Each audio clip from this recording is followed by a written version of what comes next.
Liburan kali ini direncanakan sebagai pelarian dari rutinitas.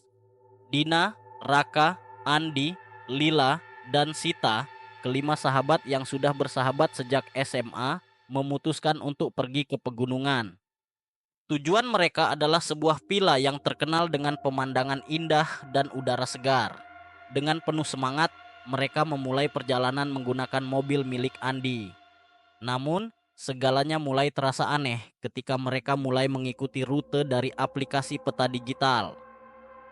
Raka, yang duduk di kursi depan sebagai navigator, merasa jalan yang mereka lalui tidak sesuai dengan deskripsi di internet. Ini kayaknya bukan jalan utama deh, ujar Raka sambil memeriksa ulang peta di ponselnya.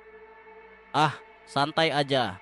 Kadang peta memang suka ngasih jalan alternatif, balas Andi santai sambil menyetir. Mereka memasuki jalan kecil yang semakin lama semakin sempit, dikelilingi oleh hutan lebat. Sita, yang duduk di belakang, mulai merasa tidak nyaman. Kok jalannya kayak nggak pernah dilewati orang ya? Bisiknya. Lila menoleh keluar jendela, melihat pepohonan yang tinggi menjulang dan bayangan gelap yang bergerak di sela-sela dedaunan.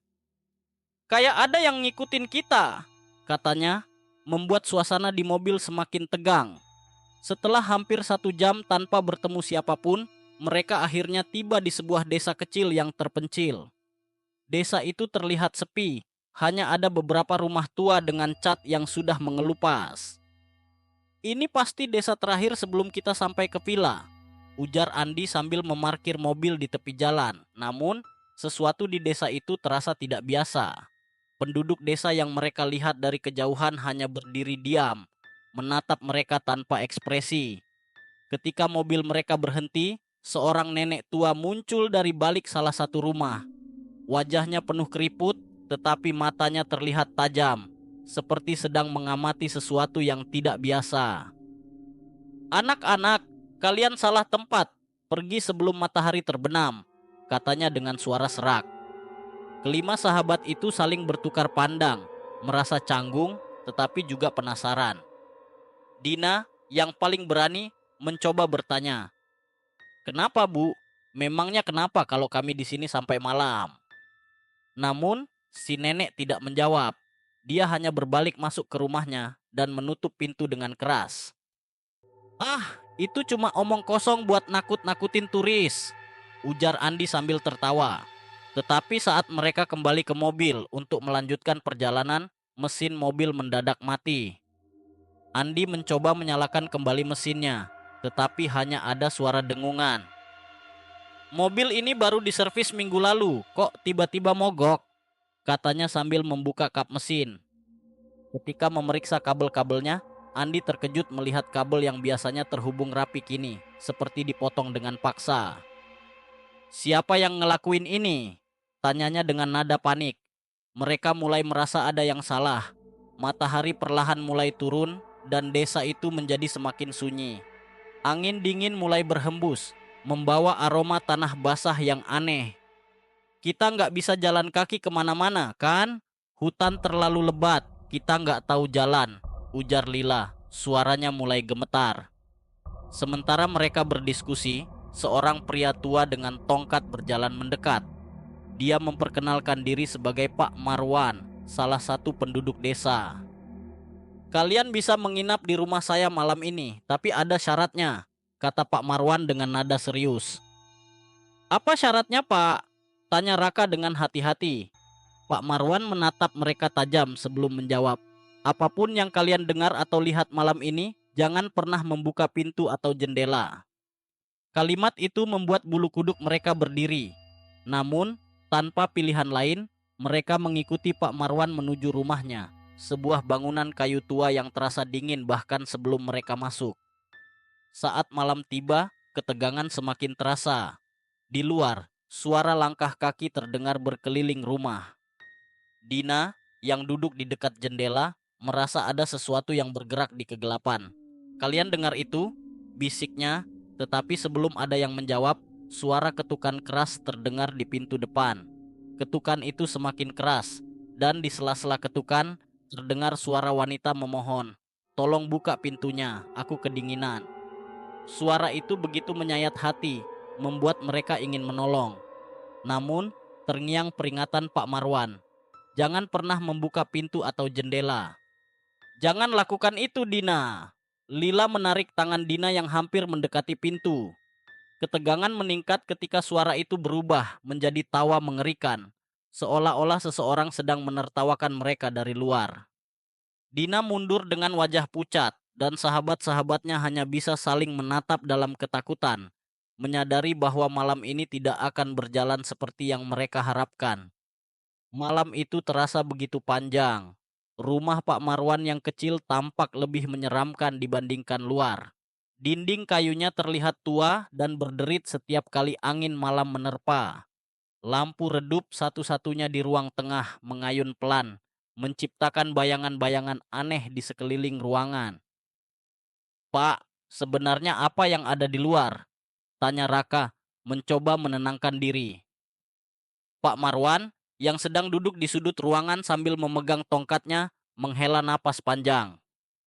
"Kalian tidak akan percaya jika aku memberitahu. Yang jelas, mereka bukan manusia seperti kita." Sita menggigil di sudut ruangan, memeluk lututnya erat-erat. "Kalau mereka bukan manusia, terus kenapa mereka memanggil kita? Suara tadi jelas-jelas suara manusia." Pak Marwan menatap Sita tajam. "Mereka hanya meniru suara manusia untuk membuatmu membuka pintu. Begitu kau melakukannya, kau tidak akan pernah sama lagi." Suasana menjadi lebih tegang. Dina, yang sejak awal penasaran, masih duduk dekat jendela. Dia memerhatikan kegelapan di luar, berharap menemukan jawaban atas suara-suara itu. "Andi, kamu lihat sesuatu nggak?" Dina bertanya pelan. Andi, yang juga duduk di dekat jendela, hanya menggeleng.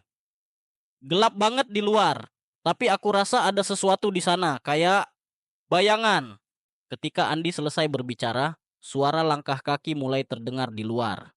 Tidak seperti langkah manusia biasa, suara itu terdengar berat, menyeret seperti sesuatu yang besar berjalan mendekati rumah.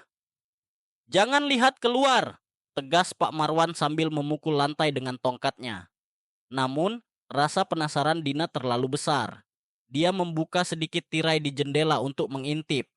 Dalam hitungan detik, Dina langsung menutup tirai dengan wajah pucat pasi. "Ada apa?" tanya Lila panik. "Aku nggak tahu itu apa, tapi matanya merah, besar banget, dan kayaknya dia ngelihat ke arah aku." Dina menjawab dengan suara gemetar. Belum sempat mereka mencerna kata-kata Dina, suara ketukan keras kembali terdengar di pintu depan. Kali ini lebih keras, seperti seseorang memukul pintu dengan benda berat. "Buka pintunya, tolong, aku butuh bantuan. Mereka akan membunuhku." Suara wanita itu kembali terdengar, kali ini lebih histeris. Dina berdiri dan mendekati pintu. "Dia mungkin benar-benar butuh bantuan," katanya sambil mencoba membuka kunci. Lila dan Andi segera menariknya mundur. "Dina, kamu gila, itu bukan manusia. Ingat kata Pak Marwan." Pak Marwan berdiri dan menatap mereka dengan ekspresi dingin. "Kalau kalian buka pintu itu, kalian tidak hanya membahayakan diri sendiri, tapi juga semua orang di sini." Ketukan itu berhenti, diikuti oleh keheningan yang mencekam. Namun, keheningan itu tidak berlangsung lama. Dari atap rumah, mereka mulai mendengar suara langkah kaki, berderak seolah-olah sesuatu yang sangat berat sedang berjalan di atas mereka. "Pak Marwan, atapnya!" Raka menunjuk ke atas dengan wajah panik. "Diam dan jangan bergerak," bisik Pak Marwan. Mereka semua menahan napas, berharap suara itu segera hilang. Tetapi langkah kaki itu berhenti tepat di atas mereka, di tengah ruangan. Setelah beberapa saat, suara gesekan terdengar, seperti kuku panjang yang menggaruk-garuk atap kayu. "Dia tahu kita di sini," bisik Sita dengan mata penuh ketakutan. Tiba-tiba, jendela di belakang Dina terbuka dengan sendirinya. Angin dingin masuk ke ruangan, membawa aroma busuk yang menyengat. Dina menjerit dan mundur, tetapi tidak ada apa-apa di luar selain kegelapan. "Ya, Pak Marwan, ini nggak mungkin cuman angin." Andi mulai kehilangan kesabaran. Pak Marwan mengeluarkan segenggam garam dari kantong kecilnya dan menaburkannya di depan pintu dan jendela. Ini akan menahan mereka untuk sementara, tapi kita harus bertahan sampai matahari terbit. Kalau mereka masuk sebelum matahari terbit, apa yang akan terjadi? Tanya Lila dengan suara bergetar. Pak Marwan tidak menjawab. Wajahnya yang penuh kerutan semakin tegang, memberi jawaban yang cukup untuk membuat semua orang merinding. Jelang tengah malam, saat jarum jam menunjuk pukul 2 pagi, suasana di dalam rumah semakin mencekam. Dina, yang sebelumnya tampak tenang, mulai merasa tidak nyaman. "Kenapa aku merasa ada yang memanggilku?" katanya tiba-tiba. Semua orang menoleh padanya. "Apa maksudmu, Dina?" tanya Andi. "Ada suara di kepalaku, memanggil namaku, berulang-ulang." Dina memegangi kepalanya, terlihat bingung dan ketakutan. Pak Marwan segera mengambil sesuatu dari tas kecilnya, seutas gelang dari anyaman rotan, dan memberikannya pada Dina. "Pakai ini, jangan sampai dilepas." Namun, saat Dina memakainya, suara itu semakin keras. Dia mulai menangis, mengerang kesakitan, dan memukul kepalanya sendiri. "Berhenti, jangan panggil aku lagi." Raka dan Andi mencoba menenangkannya, tetapi sesuatu yang tidak terduga terjadi. Dina tiba-tiba berhenti bergerak dan tertawa kecil. "Kalian semua tidak akan selamat," katanya dengan suara yang bukan miliknya. Ruangan menjadi hening. Semua mata tertuju pada Dina yang kini tersenyum aneh dengan tatapan kosong. "Dina?" Lila mendekat perlahan. Namun, Dina tiba-tiba menoleh ke arah Lila dengan gerakan cepat dan berkata dengan suara dingin, "Mereka sudah di sini." Lampu di rumah mendadak padam, meninggalkan mereka dalam kegelapan total. Matahari terbit perlahan di ufuk timur, namun rasa lega tidak kunjung datang. Dina kembali menjadi dirinya setelah malam yang mengerikan itu, tetapi dia tidak mengingat apapun. Wajahnya pucat dan tubuhnya gemetar seolah-olah baru saja melewati mimpi buruk. "Kita nggak bisa di sini lebih lama lagi," kata Raka dengan tegas. Pagi itu, kelima sahabat itu memutuskan untuk mencari cara keluar dari desa. Pak Marwan menawarkan sarapan seadanya, hanya bubur hangat yang hampir hambar. Tapi mereka makan dengan lahap karena lapar. Setelah makan, mereka pamit untuk kembali ke mobil dan mencoba mencari jalan keluar. Namun, jalan menuju keluar dari desa tampak berbeda. "Ini jalan yang tadi malam kita lewati, kan?" tanya Lila sambil menunjuk jalan setapak yang penuh rumput liar. Raka mengangguk. "Harusnya iya, tapi kenapa jalannya jadi seperti ini?" Mereka menyusuri jalan itu dengan berjalan kaki, berharap menemukan kendaraan atau tanda kehidupan lain di luar desa. Namun, jalan yang mereka lalui justru berakhir di tempat yang sama, desa itu. "Ini nggak masuk akal," ujar Andi sambil mengusap wajahnya. "Jalan ini harusnya menuju keluar. Kok malah balik lagi ke sini?"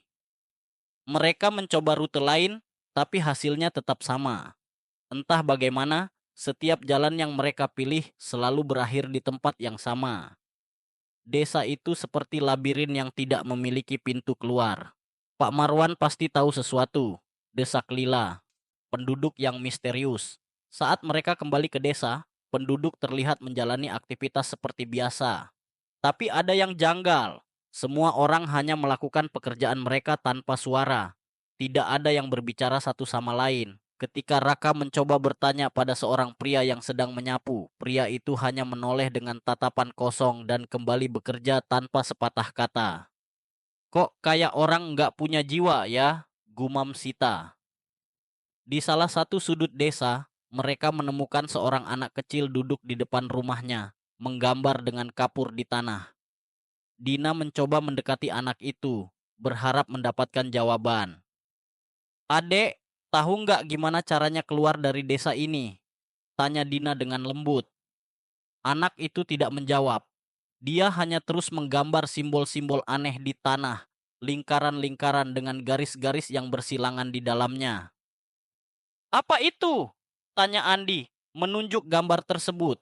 Anak itu akhirnya menoleh ke arah mereka dengan mata yang sangat hitam, tidak memiliki bola mata putih sama sekali. Suaranya pelan tetapi menusuk telinga mereka. Kalian tidak bisa keluar. Dia tidak akan membiarkan kalian pergi. Anak itu tiba-tiba bangkit dan lari masuk ke rumah, meninggalkan mereka dalam keheningan yang mencekam. Tanda-tanda pertama kutukan, ketika mereka kembali ke rumah Pak Marwan, suasana semakin tegang. Dina mulai merasa tidak enak badan, wajahnya terlihat lebih pucat daripada sebelumnya, dan dia sering mengusap kepalanya. Kepalaku berat, seperti ada sesuatu yang berbisik di sini, kata Dina, menunjuk ke kepalanya. Pak Marwan yang mendengar keluhan itu hanya menggeleng pelan. Kutukan desa ini sudah mulai bekerja. Apa maksud Bapak? Kutukan apa? Desak Raka. Pak Marwan akhirnya bercerita dengan nada pelan, seolah-olah takut didengar oleh sesuatu.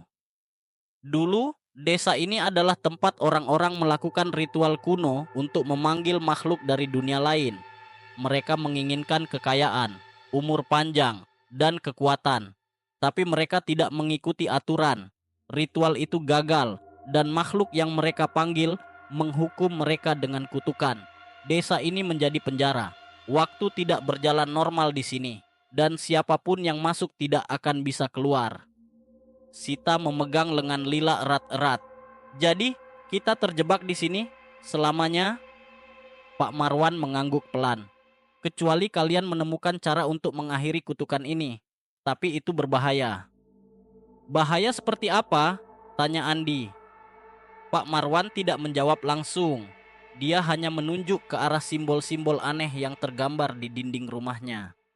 Kalian harus menghadapi dia. Malam kembali datang. Ketika malam tiba, rasa takut kembali menyelimuti mereka.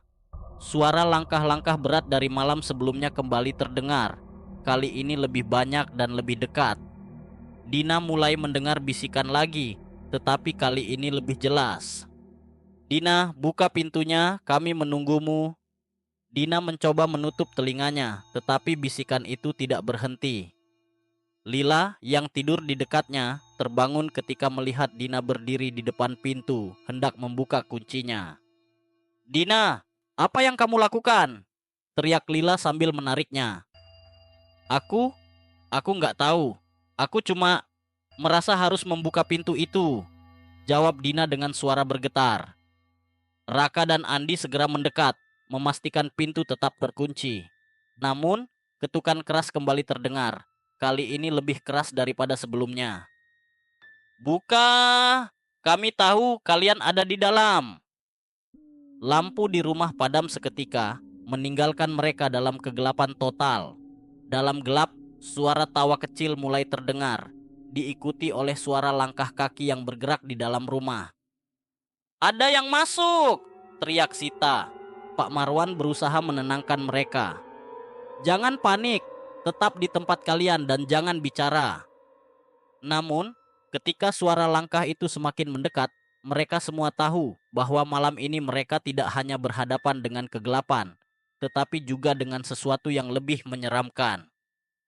Rumah Pak Marwan kini gelap gulita, hanya diterangi oleh cahaya bulan yang samar-samar masuk melalui celah jendela. Langkah-langkah itu semakin dekat, terdengar seperti seseorang atau sesuatu yang berjalan di dalam rumah. Pak Marwan, Bapak bilang mereka nggak bisa masuk kalau pintu dan jendela dikunci, bisik Lila, mencoba menahan suaranya agar tidak terdengar oleh makhluk itu.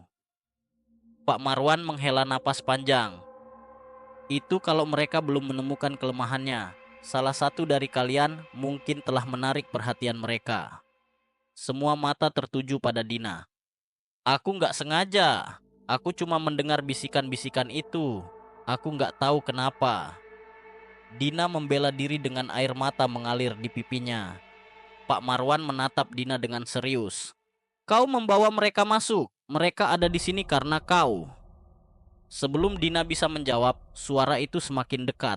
Bukan hanya langkah kaki, tapi kini disertai suara geraman rendah seperti binatang buas yang kelaparan. Dari kegelapan, sebuah bayangan besar melintas di depan mereka. "Apa itu?" bisik Andi sambil memegang sebuah kayu dari lantai sebagai senjata. Pak Marwan mendekati lemari kecil di sudut ruangan, membuka laci dan mengeluarkan sebuah benda kecil, sebuah lentera tua. Dengan gerakan cepat, dia menyalakan lentera itu. Cahayanya langsung menerangi ruangan, tapi hanya sedikit cukup untuk memperlihatkan sesuatu yang berdiri di sudut. Makhluk itu tinggi, dengan tubuh kurus kering yang dipenuhi luka-luka menganga. Matanya merah menyala, dan mulutnya dipenuhi gigi tajam yang saling bertumpuk. Tangan panjangnya menggaruk lantai, meninggalkan bekas goresan yang dalam. "Apapun yang terjadi, jangan lihat matanya," bisik Pak Marwan. Mereka semua menunduk, berusaha menghindari tatapan makhluk itu. Tapi rasa takut membuat Lila tanpa sadar mendongak. Dalam sekejap, dia terdiam dengan mata terbuka lebar, tubuhnya kaku seperti patung. "Lila!" teriak Sita, tapi Pak Marwan menahan bahunya. "Jangan sentuh dia, dia sudah di bawah kendali mereka," ujar Pak Marwan tegas. Ya, makhluk itu perlahan mendekati Lila, mengulurkan tangannya yang kurus ke arah wajahnya. Lila yang tak mampu bergerak hanya bisa menatap kosong. Bibirnya bergetar seperti ingin mengatakan sesuatu. "Lila!" Andi mencoba mendekat, tapi Pak Marwan menariknya kembali. "Kau ingin jadi seperti dia?" bentak Pak Marwan. Makhluk itu mengeluarkan suara tawa kecil yang menyeramkan, kemudian berbisik sesuatu ke telinga Lila. Lila tiba-tiba menoleh ke arah sahabat-sahabatnya dengan senyum aneh di wajahnya. "Mereka ingin kita ikut, kita semua," katanya dengan suara pelan, hampir seperti berbisik. Mencari cara bertahan, Pak Marwan menarik mereka semua ke ruang belakang, meninggalkan Lila yang masih berdiri di tempatnya. Di ruang belakang, dia menutup pintu rapat-rapat dan menaburkan garam di sepanjang celah pintu. "Kita nggak bisa ninggalin Lila," protes Sita dengan air mata di wajahnya. Pak Marwan menatap Sita dengan tajam. "Kalau kau ingin mati bersamanya, silakan keluar." Sita hanya bisa terdiam. Dina, yang sejak awal merasa bersalah, mulai menangis. "Ini salahku. Kalau saja aku tidak mendengar bisikan itu." "Berhenti menyalahkan dirimu sendiri," kata Raka dengan nada lembut. Meskipun wajahnya juga dipenuhi ketakutan, Pak Marwan duduk di sudut ruangan, menyalakan lentera kecil lainnya. "Dengar, mereka tidak akan pergi begitu saja. Kalian harus menghadapi mereka." Andi menggeleng kuat. "Kami bahkan nggak tahu apa mereka itu. Bagaimana mungkin kami bisa melawan mereka? Mereka adalah makhluk yang tidak pernah seharusnya ada di dunia ini. Mereka berasal dari sisi lain, tapi mereka terjebak di sini karena kesalahan penduduk desa ini di masa lalu," jelas Pak Marwan. "Lalu apa yang harus kami lakukan?" tanya Raka. Pak Marwan membuka sebuah peti tua di sudut ruangan. Di dalamnya terdapat beberapa benda aneh, pisau dengan ukiran kuno, beberapa lilin hitam, dan buku kecil yang terlihat usang. "Kalian harus menyelesaikan ritual yang mereka mulai dulu," kata Pak Marwan. "Kalau tidak, mereka akan tetap ada di sini, dan kalian akan menjadi bagian dari desa ini selamanya." Kembali ke ruang tengah. Setelah mendengar penjelasan Pak Marwan, mereka memutuskan untuk kembali ke ruang tengah untuk melihat keadaan Lila. Namun, saat mereka membuka pintu, Lila sudah tidak ada di sana. "Dia hilang," bisik Sita. Tapi di tengah ruangan, mereka melihat simbol aneh tergambar di lantai. Simbol itu sama seperti yang digambar oleh anak kecil tadi siang. "Dia membawa Lila," ujar Pak Marwan dengan suara berat. "Waktu kalian tidak banyak. Kalau dia sudah sepenuhnya menjadi bagian dari mereka, dia akan membantu mereka memburu kalian." "Jadi sekarang bukan hanya mereka, tapi Lila juga?" tanya Andi dengan nada putus asa. Pak Marwan menyalakan lentera yang lebih besar dan memberi mereka masing-masing lilin. "Malam ini kalian harus bertahan. Kalau berhasil, kita akan mulai ritual itu saat matahari terbit. Tapi jangan lupa satu hal, apapun yang terjadi, jangan pernah terpisah." Mereka semua mengangguk meskipun rasa takut jelas terlihat di wajah masing-masing. Namun, Sebelum mereka bisa beranjak, suara ketukan keras terdengar lagi di pintu depan. "Kami tahu kalian di sini." "Buka, kami ingin bermain." Dina memegang lengan Sita erat-erat. Mereka semakin dekat.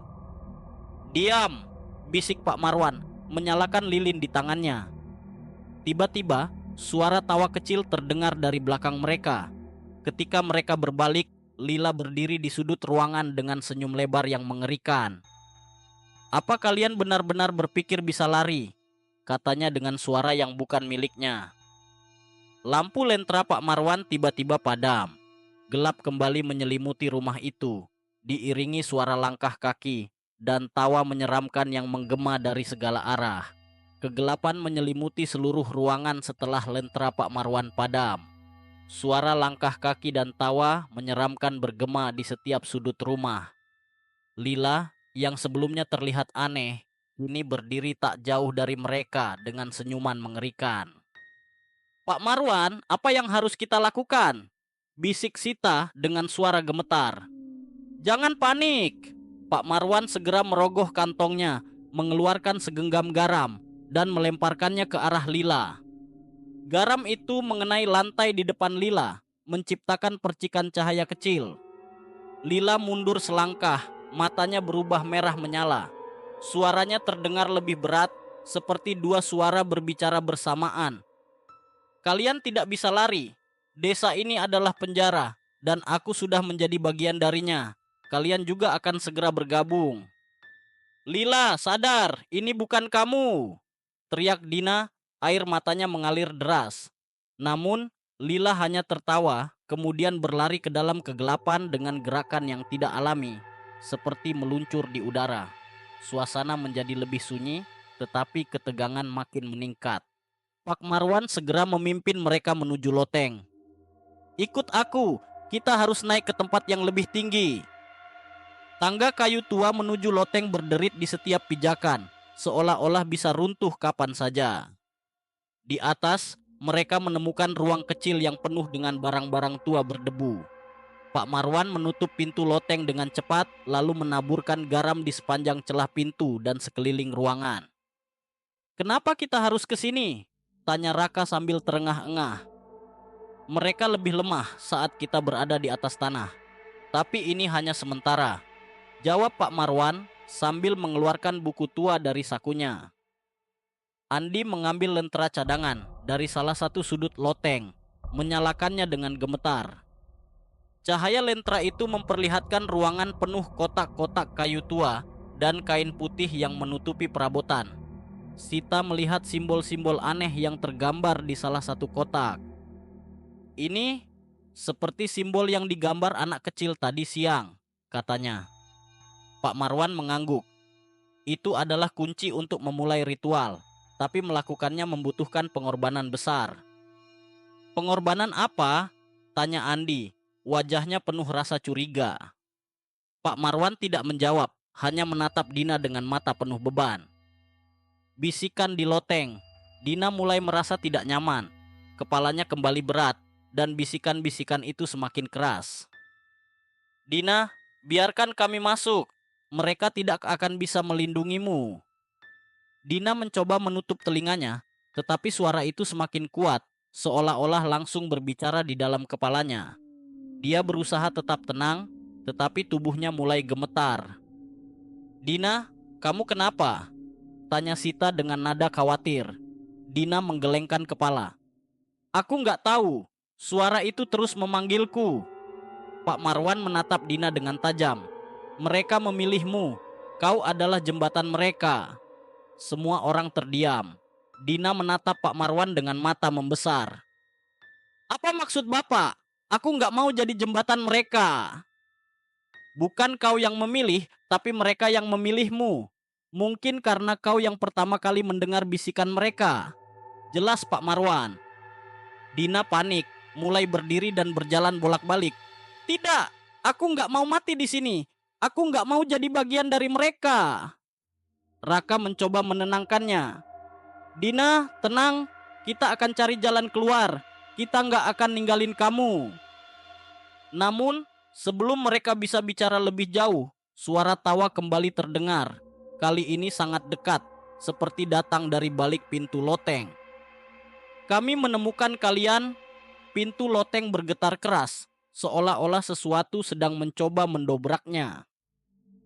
Garam yang ditaburkan Pak Marwan mulai berhamburan, menciptakan celah kecil. "Cepat, kita harus perkuat perlindungannya," teriak Pak Marwan. Raka dan Andi segera mengambil garam dari tas kecil Pak Marwan dan menaburkannya di sekitar pintu. Namun, suara ketukan dan tawa itu semakin keras, disertai bayangan-bayangan yang mulai muncul di dinding loteng. "Pak, apa mereka bisa masuk?" tanya Sita dengan suara gemetar.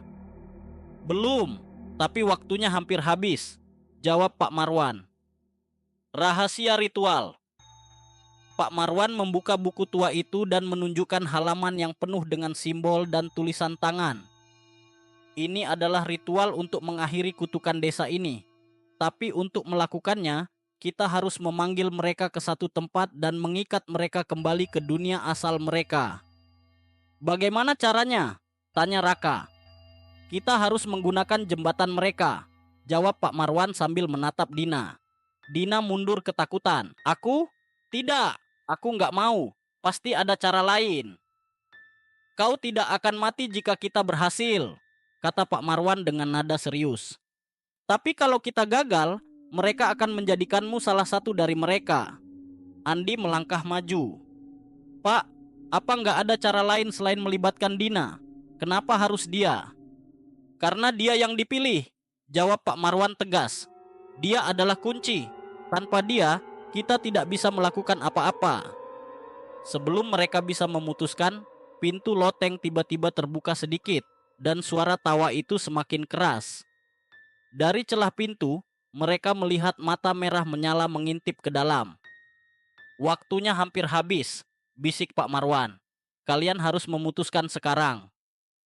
Dina menatap sahabat-sahabatnya dengan air mata berlinang. "Kalian yakin ini satu-satunya cara?" "Dina, kami nggak akan ninggalin kamu," kata Raka dengan suara mantap. "Apapun yang terjadi, kita akan bersama-sama." Pak Marwan memulai persiapan ritual. Dia menggambar simbol besar di lantai loteng, menempatkan lilin di setiap sudut, dan meminta Dina berdiri di tengah. "Bersiaplah," katanya. "Malam ini akan menentukan apakah kalian bisa keluar dari desa ini atau tidak." Suara-suara di luar semakin keras, dan makhluk-makhluk itu mulai mendobrak pintu dengan kekuatan yang lebih besar. Ritual harus segera dimulai, atau semuanya akan berakhir malam itu. Cahaya lentera mulai redup, hanya menyisakan bayangan samar-samar di loteng. Sementara itu, Dina masih berdiri di tengah lingkaran ritual yang dibuat Pak Marwan. Napasnya berat dan keringat dingin membasahi wajahnya. Suara-suara dari luar semakin keras, seperti makhluk-makhluk itu tahu bahwa mereka sedang melawan sesuatu yang berbahaya bagi mereka. "Pak Marwan, kenapa mereka belum pergi juga? Bukannya ritual ini seharusnya langsung berhasil?" tanya Raka, menahan pintu yang terus bergetar hebat. Pak Marwan menatap simbol di lantai dengan raut cemas. "Mereka lebih kuat dari yang aku kira. Kita harus menyelesaikan ini sebelum mereka benar-benar masuk." Di luar, suara tawa menyeramkan dan geraman rendah semakin mendekat. Bayangan-bayangan hitam merambat ke dalam loteng melalui celah pintu, menciptakan suasana yang semakin mencekam. Kunci rahasia dalam ritual. Pak Marwan kembali membuka buku tua yang dipegangnya, membolak-balik halaman dengan tangan gemetar. "Ada satu langkah lagi yang harus kita lakukan, tapi ini sangat berbahaya." "Apapun itu, lakukan cepat, Pak," desak Sita yang berdiri di sudut dengan mata berkaca-kaca. Pak Marwan menghela napas panjang. "Ritual ini membutuhkan pengorbanan." Semua orang terdiam. Kata pengorbanan itu menggantung di udara seperti belati yang siap menusuk. Dina menatap Pak Marwan dengan tatapan putus asa. "Pengorbanan apa maksud Bapak? Nyawa?" tanya Dina, suaranya gemetar. Pak Marwan mengangguk pelan. "Bukan nyawa siapapun dari kita, tapi bagian dari energi kehidupan Dina. Itu adalah harga yang harus dibayar karena dia adalah jembatan mereka ke dunia ini. Tidak! Raka langsung berdiri di depan Dina. Dia sudah cukup menderita, tidak ada lagi yang harus dikorbankan. Tapi ini satu-satunya cara agar kita bisa keluar hidup-hidup dari sini, jawab Pak Marwan tegas. Kalau kita gagal, semua dari kita akan mati, atau lebih buruk lagi, menjadi bagian dari mereka. Pintu mulai runtuh. Tiba-tiba, pintu loteng retak dan hampir roboh. Dari celah yang semakin lebar, sosok besar yang menyeramkan muncul. Tubuhnya kurus dengan kulit seperti terbakar, dan matanya merah menyala. Makhluk itu tersenyum lebar, memperlihatkan gigi-gigi tajamnya. Marwan, kau berpikir bisa melawan kami dengan ritual usang itu? Kau hanya menunda takdir. Suara makhluk itu bergema, terdengar seperti banyak orang berbicara sekaligus. Dina terjatuh ke lantai, tangannya menutup telinganya. Suara itu menggema di dalam kepalanya, membuatnya hampir kehilangan kesadaran. Dina, tetap fokus. Jangan biarkan mereka masuk ke dalam pikiranmu, teriak Pak Marwan sambil melanjutkan mantra. Namun, makhluk itu semakin mendekat. Bayangan-bayangannya mulai menyelimuti ruangan, menciptakan sensasi dingin yang menusuk tulang. Andi, Raka, Sita, lindungi lingkarannya, perintah Pak Marwan. Mereka segera berdiri di sekitar lingkaran, memegang garam yang tersisa, mencoba menghalau bayangan-bayangan gelap yang semakin mendekat. Tapi setiap langkah makhluk itu, garam yang mereka taburkan tampak tidak lagi mempan. Langkah terakhir. Dina, ini saatnya. Kau harus mengucapkan kata-kata ini, kata Pak Marwan sambil menyodorkan buku tua itu. Dina menggelengkan kepala, wajahnya penuh ketakutan. Aku nggak bisa, aku nggak kuat. Kau harus melakukannya, Dina. Kalau tidak, mereka akan mengambil semuanya, teriak Sita sambil menggenggam tangan Dina. Dina menatap teman-temannya. Napasnya masih tersengal, tapi dia tahu tidak ada pilihan lain. Dengan tangan gemetar, dia mengambil buku itu dan mulai melafalkan mantra yang tertulis di sana. Kata-katanya terasa berat, seolah-olah setiap suku kata menarik energi dari tubuhnya. Saat Dina melafalkan mantra itu, makhluk utama berteriak marah. Tubuhnya mulai bergetar dan bayangan-bayangannya menyusut. Tetapi dia terus bergerak maju, berusaha masuk ke lingkaran. Pertempuran terakhir, tiba-tiba Lila muncul dari kegelapan. Tubuhnya masih tampak lemah, tetapi matanya tidak lagi gelap seperti sebelumnya. Dia berdiri di depan makhluk itu, mencoba menghentikannya. Kalian nggak bisa lagi mengontrol aku, teriak Lila sambil menabrak makhluk itu dengan seluruh kekuatannya.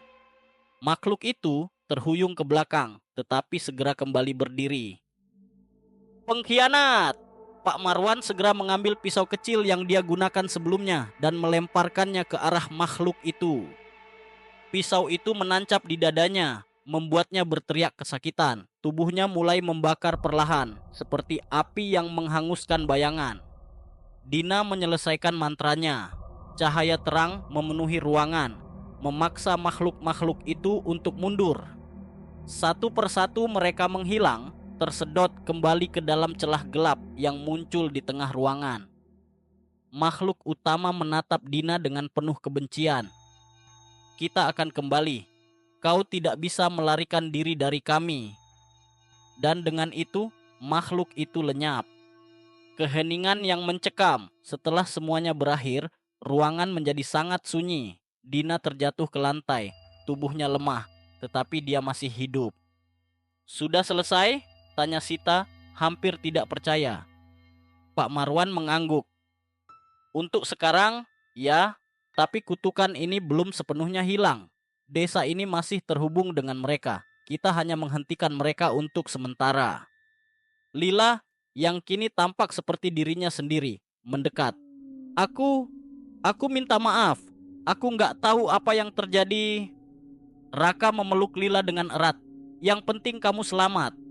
Semua orang terdiam, merasakan kelelahan dan trauma yang mendalam. Tapi mereka tahu, meskipun malam ini mereka selamat, bayangan kegelapan masih mengintai, menunggu saat yang tepat untuk kembali.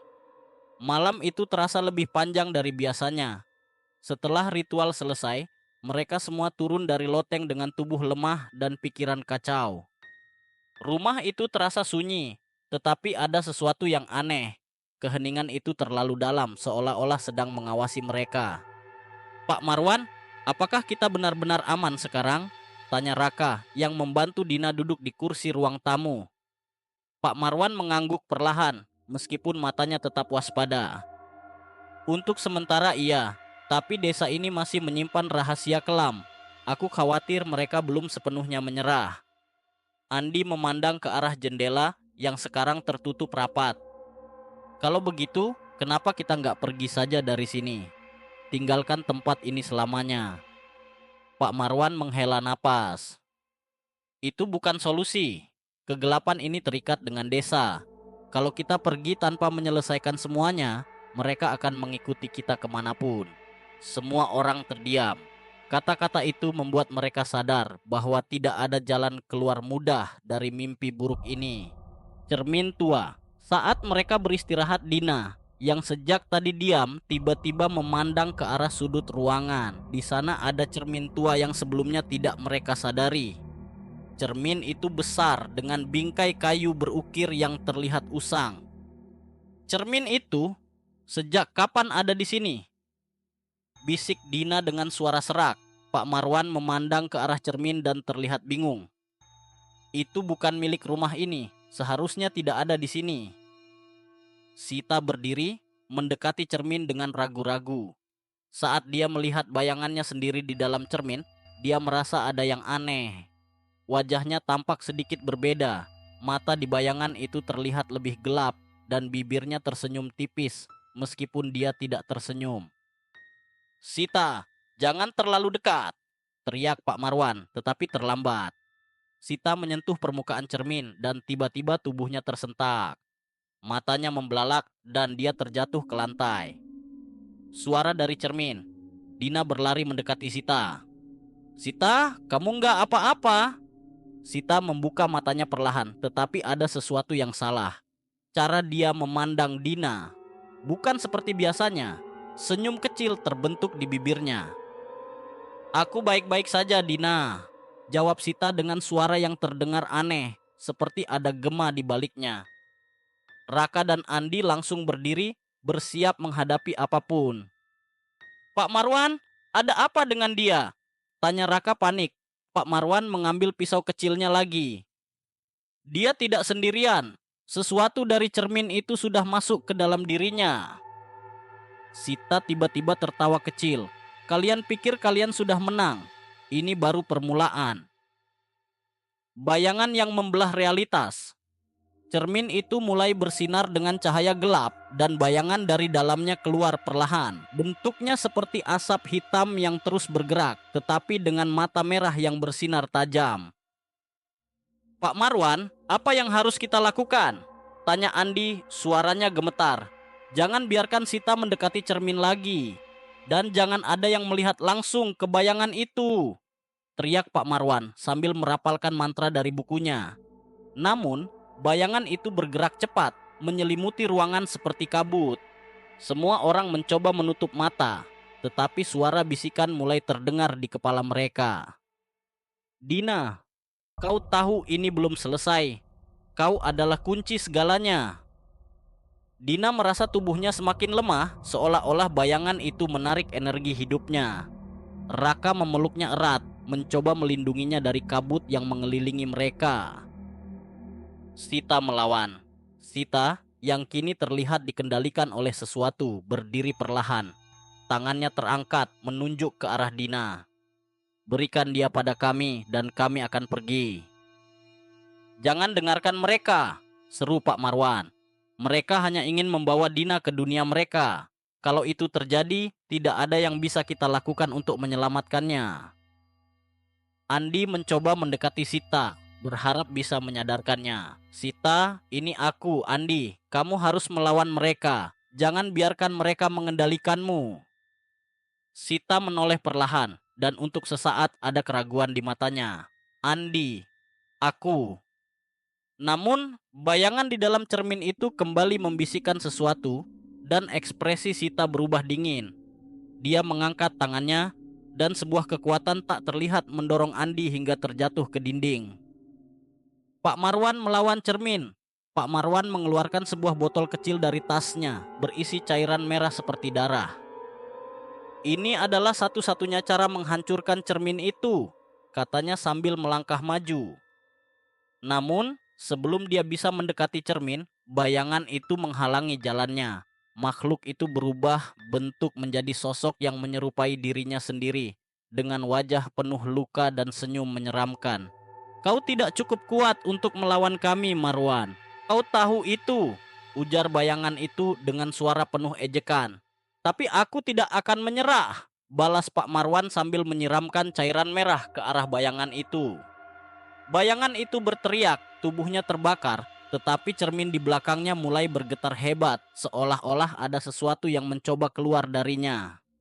Cerminnya, kita harus menghancurkannya sekarang, teriak Dina. Pertarungan terakhir Dina, yang meskipun lemah, berlari ke arah cermin dengan pisau kecil di tangannya. Raka mencoba menahannya, tetapi dia bersikeras.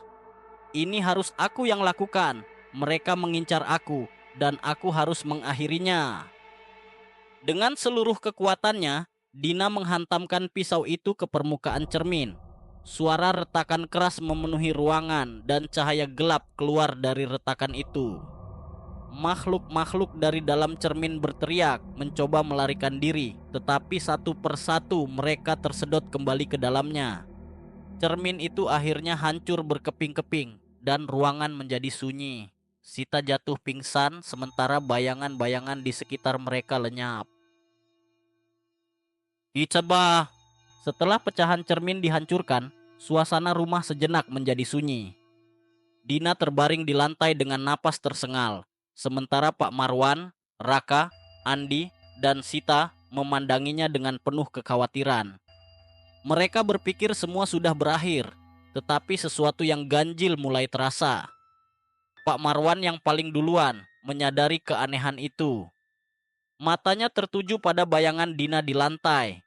Bayangan itu tidak mengikuti gerak tubuhnya seperti seharusnya.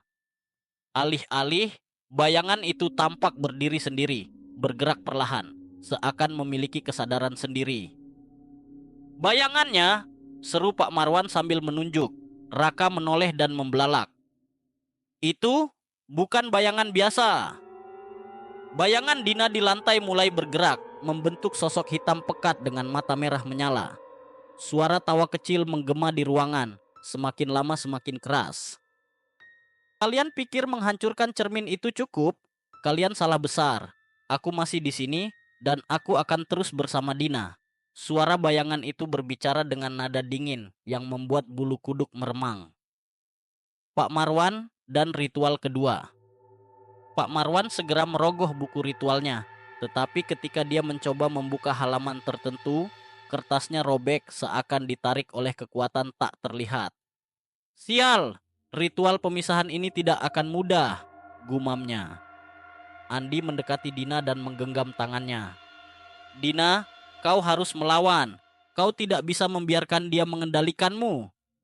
Namun, Dina hanya bisa menggelengkan kepala. Wajahnya pucat dan dia tampak kehilangan kekuatan.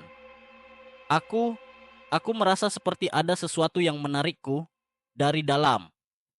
Sita yang masih lemah melihat ke arah Dina dengan ekspresi ketakutan. Bayangan itu, dia mencoba masuk ke tubuhnya lagi. Kita harus menghentikannya sekarang. Pertempuran melawan waktu. Bayangan itu tertawa semakin keras. Tubuhnya berubah bentuk menjadi lebih besar dan tangannya menjulur panjang mendekati tubuh Dina. Raka mencoba menahan bayangan itu dengan tongkat kayu yang dia temukan, tetapi bayangan itu langsung menghancurkan tongkat tersebut menjadi serpihan kecil. Kalian tidak bisa menyentuhku, ujar bayangan itu. Aku adalah bagian dari Dina, aku tidak bisa dihancurkan. Pak Marwan menatap Dina dengan serius. Dina, dengarkan aku. Satu-satunya cara untuk melawan dia adalah kau harus menghadapi ketakutan terbesarmu. Dia mendapatkan kekuatan dari kelemahanmu. Apapun itu, kau harus menghadapinya." Dina memejamkan mata, mencoba mengumpulkan keberanian. Namun, saat dia membuka matanya, dia terkejut melihat dirinya sendiri di depan cermin, bukan bayangan. Dirinya yang lain tampak tersenyum dingin, menatapnya dengan mata kosong. "Ketakutan terbesarmu adalah dirimu sendiri, Dina. Kau takut menjadi lemah, takut kehilangan kendali, dan itulah kenapa aku ada di sini." Suara pantulan cerminnya berbicara. Ritual pengusiran. Pak Marwan menginstruksikan Raka dan Andi untuk membentuk lingkaran di sekitar Dina dengan garam yang dia bawa. Sita membantu menyalakan lilin di setiap sudut ruangan. Lingkaran ini akan menjaga bayangan itu tetap di luar, tetapi Dina harus bertarung dari dalam, kata Pak Marwan. Raka menggenggam tangan Dina dengan erat. "Kau bisa melakukannya, Dina. Aku tahu kau kuat." Sementara itu, bayangan itu terus mencoba mendekati lingkaran, tetapi setiap kali dia menyentuh garis garam, dia mundur dengan jeritan marah. "Kalian tidak bisa menghentikan ini. Aku adalah bagian dari dia." Pak Marwan mulai membaca mantra pengusiran dengan suara lantang. Suara itu menggema di seluruh ruangan, dan bayangan itu terlihat mulai mengecil. Tetapi dengan setiap kalimat mantra, Dina terlihat semakin lemah. "Pak Marwan, dia tidak kuat. Kita harus menghentikan ini," teriak Andi. "Tunggu," kata Pak Marwan dengan tegas. "Dina harus melawan dari dalam. Kalau kita berhenti sekarang, bayangan itu akan mengambil alih sepenuhnya." Dina melawan dirinya sendiri. Di dalam pikirannya, Dina berhadapan dengan pantulan dirinya. "Aku tidak takut lagi," katanya dengan suara gemetar, meskipun hatinya berdebar kencang. Pantulan dirinya tersenyum sinis. "Bohong, kau selalu takut, Dina. Takut gagal, takut kehilangan orang-orang yang kau cintai, takut tidak cukup kuat. Kau tidak bisa melawanku." Dina menarik napas dalam-dalam. Dia memejamkan mata, mengingat semua yang dia lalui bersama Raka, Andi, Sita, dan Pak Marwan. Mereka berjuang bersamanya, mempercayainya. "Aku mungkin takut," kata Dina akhirnya, membuka matanya. "Tapi aku tidak akan membiarkan rasa takut itu mengendalikan hidupku." Dia meraih bayangannya sendiri, dan dengan seluruh keberanian yang dia miliki, dia memeluknya erat. Bayangan itu berteriak, menggeliat, tetapi akhirnya lenyap menjadi debu. Kemenangan yang belum selesai. Dina membuka matanya di dunia nyata. Lingkaran garam yang mengelilinginya kini dipenuhi dengan bekas luka bakar kecil. Tetapi bayangan itu tidak lagi terlihat. Semua orang menghela napas lega. "Sudah selesai?" tanya Sita, terduduk lemas di lantai. Pak Marwan mengangguk perlahan. "Untuk sekarang, ya, Dina telah melawan ketakutannya sendiri. Tetapi ini hanya permulaan. Bayangan itu mungkin akan mencoba kembali suatu hari nanti." Raka memeluk Dina dengan erat. "Kita akan melawan bersama, apapun yang terjadi." Dina tersenyum kecil, tetapi di sudut matanya dia melihat sesuatu yang membuatnya membeku. Di sudut ruangan, di lantai yang gelap, ada bayangan kecil yang menatapnya, tersenyum. Setelah bayangan itu lenyap dan suasana rumah kembali tenang, semua orang merasa lega. Dina duduk di lantai, menggenggam tangan Raka dengan erat, sementara Sita dan Andi terbaring lemah di sudut ruangan. Pak Marwan menutup bukunya perlahan, lalu berkata, "Kalian telah melalui malam yang berat, tapi ini belum sepenuhnya selesai." Semua menoleh ke arah Pak Marwan, bingung. Dina mengerutkan kening. "Apa maksudnya? Aku sudah melawan bayangan itu, dia sudah lenyap." Pak Marwan memandang Dina dengan sorot mata serius. "Mungkin tubuhnya lenyap, tapi dia meninggalkan jejak di dalam dirimu. Sesuatu yang lebih halus, lebih berbahaya. Aku merasakannya sejak tadi." Dina memandang tangannya yang gemetar. Dia mencoba meyakinkan dirinya sendiri bahwa itu hanya akibat trauma, tetapi jauh di dalam hatinya, dia tahu ada sesuatu yang tidak beres. Pertanda pertama, malam itu mereka memutuskan untuk bermalam di rumah Pak Marwan. Meskipun rumah itu telah dibersihkan, tidak ada yang merasa cukup berani untuk kembali ke rumah masing-masing. Dina berusaha tidur, tetapi bayangan-bayangan di kamar terus membuatnya gelisah. Setiap kali dia memejamkan mata, dia mendengar bisikan-bisikan samar. "Dina, kau tidak bisa lari. Kau tidak bisa lari." Dia membuka matanya dan melihat ke sekeliling ruangan. Semuanya gelap, hanya ada cahaya bulan yang masuk dari jendela. Dina mencoba menenangkan dirinya. "Ini hanya perasaan, aku aman di sini." Tetapi saat dia berbalik, dia melihat sesuatu yang membuat napasnya terhenti. Di dinding, bayangannya sendiri tidak mengikuti gerak tubuhnya. Bayangan itu berdiri diam, menatapnya dengan mata kosong. "Dina, aku masih di sini," kata bayangan itu dengan suara pelan. Dina berteriak, membangunkan semua orang. Pak Marwan. Menyadari bahaya baru, Pak Marwan segera masuk ke kamar Dina, diikuti oleh Raka dan Andi. Dina gemetar, menunjuk ke dinding. "Bayanganku, dia bicara padaku." Semua orang memandang ke arah dinding, tetapi tidak ada yang aneh. Hanya bayangan biasa yang terpantul dari tubuh Dina. "Dina, kau mungkin hanya terlalu lelah," kata Raka, mencoba menenangkannya. Tetapi Pak Marwan tampak berpikir keras. Dia mengeluarkan lentera minyak dan menyalakannya, lalu menyuruh Dina berdiri di depan dinding. Saat cahaya lentera menyinari bayangan Dina, sesuatu yang ganjil terlihat. Bayangan Dina bukan lagi siluet biasa. Ada bentuk aneh di dalamnya, seperti wajah lain yang samar, mengintip dari balik bayangannya. Wajah itu perlahan menyeringai.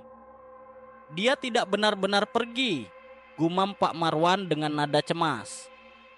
Bayangan itu meninggalkan sebagian dirinya di dalam tubuh Dina. Itu sebabnya dia masih bisa merasakannya. Ritual terakhir yang berbahaya, Pak Marwan mengambil buku ritualnya lagi dan membuka halaman terakhir yang sebelumnya tidak pernah dia gunakan. "Ada satu cara untuk memisahkan jejak bayangan ini, tapi ritual ini sangat berbahaya, bukan hanya untuk Dina, tapi juga untuk kita semua." Andi menggelengkan kepala.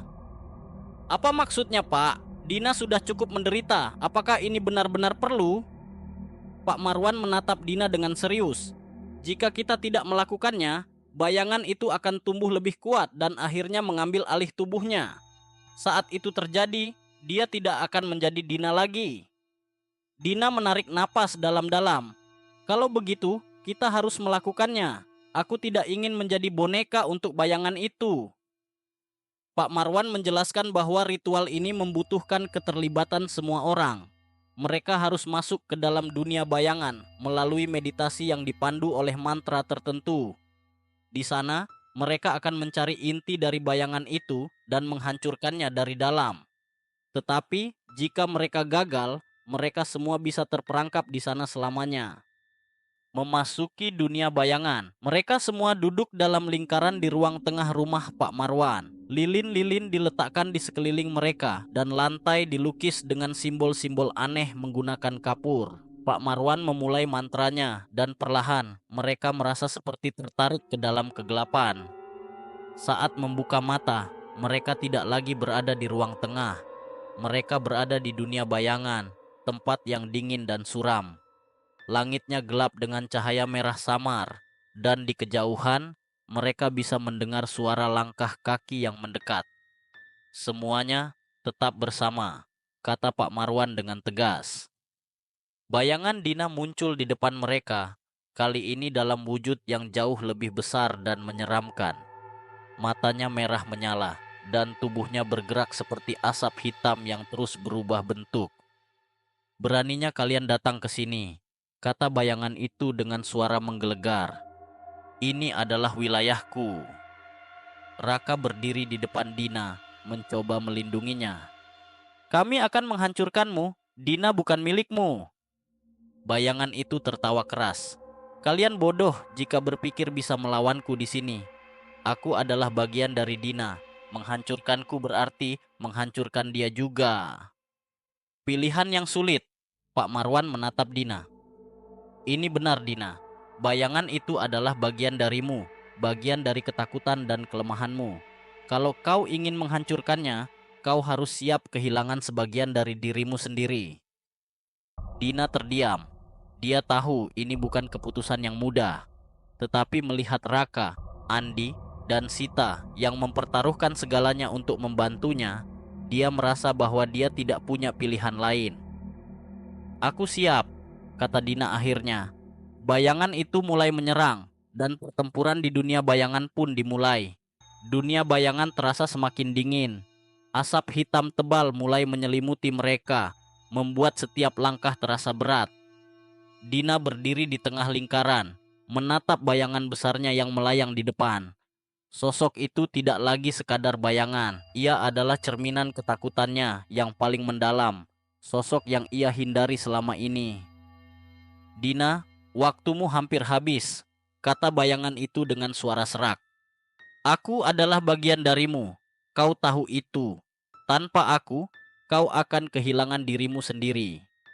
Dina menggelengkan kepala. Kau salah. Aku tidak butuh ketakutan untuk menjadi diriku sendiri. Aku tidak akan membiarkanmu mengendalikanku lagi. Pak Marwan membimbing pertarungan. Pak Marwan berdiri di samping Dina, membuka buku ritualnya dengan cepat. Dina, kau harus fokus pada keberanianmu. Ingat semua yang membuatmu kuat. Cinta, kepercayaan, dan harapan. Itu yang akan menghancurkan dia. Raka, Andi, dan Sita membentuk lingkaran di sekitar Dina, bergandengan tangan untuk memperkuat energi mereka. Kami ada di sini bersamamu, Dina, kata Raka. Bayangan itu melayang lebih dekat, matanya yang merah menyala menatap mereka dengan intens. Kalian semua bodoh. Kalian pikir cinta dan keberanian bisa melawanku? Aku telah hidup dalam ketakutan Dina sejak lama.